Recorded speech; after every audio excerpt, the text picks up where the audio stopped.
Okay, welcome back to the Toxic Mom Recovery unofficial podcast. If you don't know me, I'm Catherine, and I help women heal from their toxic moms. I primarily do this through the Toxic Mom Recovery Guide, which you can get in the comments, but I'm going to start a series talking about toxic family dynamics because there are so many different aspects when it comes to dealing with, and when you start dealing with an emotionally immature, narcissistic, toxic parent, whatever label helps you know that you're not dealing with an emotionally healthy person. And when you start dealing with these kinds of people, there are so many different issues that come up. So today we're going to be talking about when your mom is toxic and your other siblings or maybe even your other parent don't see it. When it comes to this, you know your experience with your mom, and so many times people feel like I need someone to understand, and of course you do. Everyone wants to be heard. They want to have their experiences validated. They want to know, okay, I'm not crazy. Please tell me that I'm not crazy.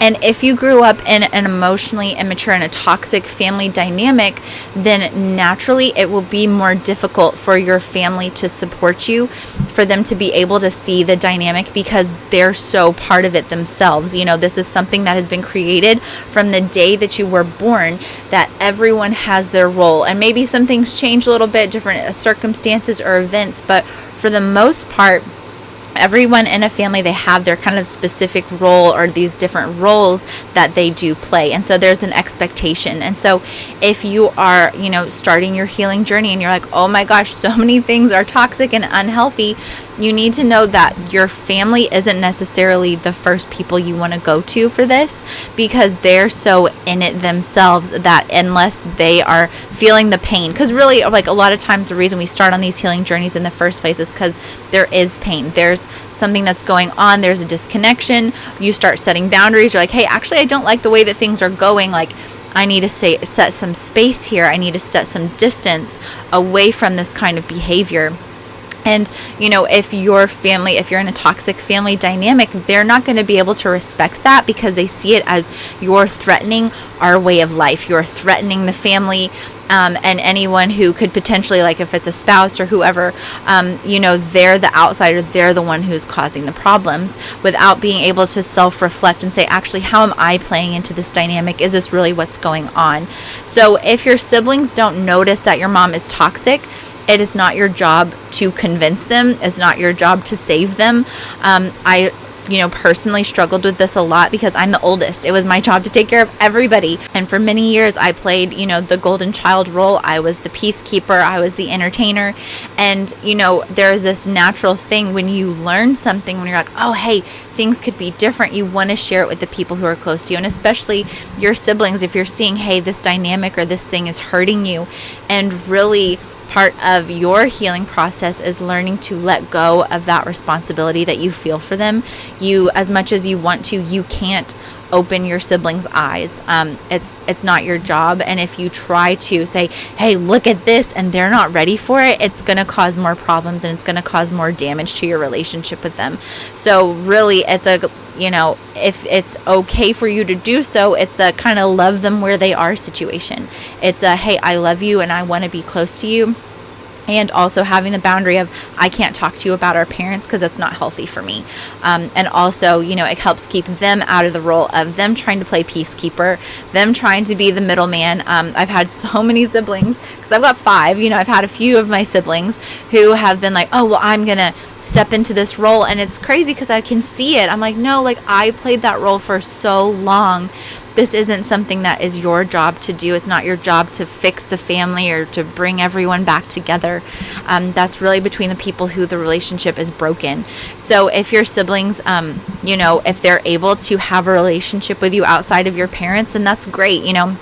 If you have started distancing yourself, you're limiting contact, or even if you're no contact, it's really going to be up to your sibling. If they're an adult and living out of the house, they get to choose if they have a relationship with you or not. And I get asked a lot, people wondering about, what if my sibling is a minor and my parent is holding them over my head? If you go no contact with me, then I'm going to go they can't talk to you.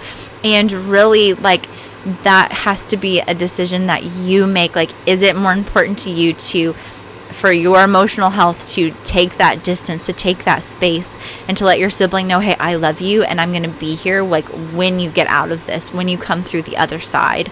Because you can't, even if you were there, like you can't protect them from your parent. You can't make it easier for them. They have to go through it on their own, and that's really hard. That's really hard to do, especially as an older sibling, knowing like, okay, you're gonna have to go through this, and I can't be there for you. So that, once again, that is a decision that is so personal and so individual to you and what you feel like is right for you. And so if your sibling is a minor, like, okay, is it more important for you to take that space, or is there a way that you can have limited contact and still be in relationship with them? I know there's so many different dynamics. I get comments all the time, talking about, well, what about this situation? What about this? And really at the end of the day, like, you have to make the decision that brings you peace. And if you're doing it to try to appease somebody else, or, you're sacrificing yourself to try to take care of something else, like, you really need to evaluate, okay, is this what's best for me? And that might sound harsh and you might disagree, and that's okay. But for me, like, everyone has to decide on their own, like, what this looks like for them. So if your siblings don't see it, there is the hope that maybe one day they will. Maybe they will be able to have a conversation about it. I know I've gotten to that place with a couple of my siblings, and some of them, they just will not see it. And that's okay. Like, that gets to be their journey. You adjust your relationship and how close you are accordingly. And if your parent, say it's your toxic mom and your dad doesn't see it, maybe your dad's an enabler. Really, you have to realize that even though they might not be the toxic one, their behavior is still toxic and potentially abusive, because they're not that safeguard, that safe person that they should have been. So if your dad is the enabler and who's just allowing your mom to do whatever she wants, and he's never like, hey, don't treat my kids, don't treat our kids that way, there's no like accountability there, then honestly, there's a grieving process, because your dad didn't protect you the way that he should have, and that's his own a whole bunch of reasons, for why he didn't do that. But for you to realize, okay, maybe he's not the safe person that you thought he was. If someone is allowing abuse to happen and you don't say anything, you see it and you know that it's happening, like, you're complicit in that. And so you can't, once again, it's not your job to convince anybody or to bring them on your side and start some crusade against your toxic parent.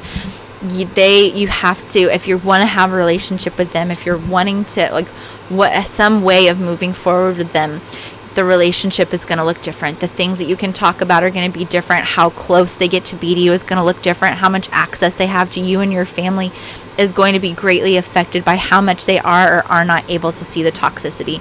And honestly, something that happens a lot when you initially go no contact is you will lose family. You will lose a lot of relationships, and that can be really devastating. It can be really hard.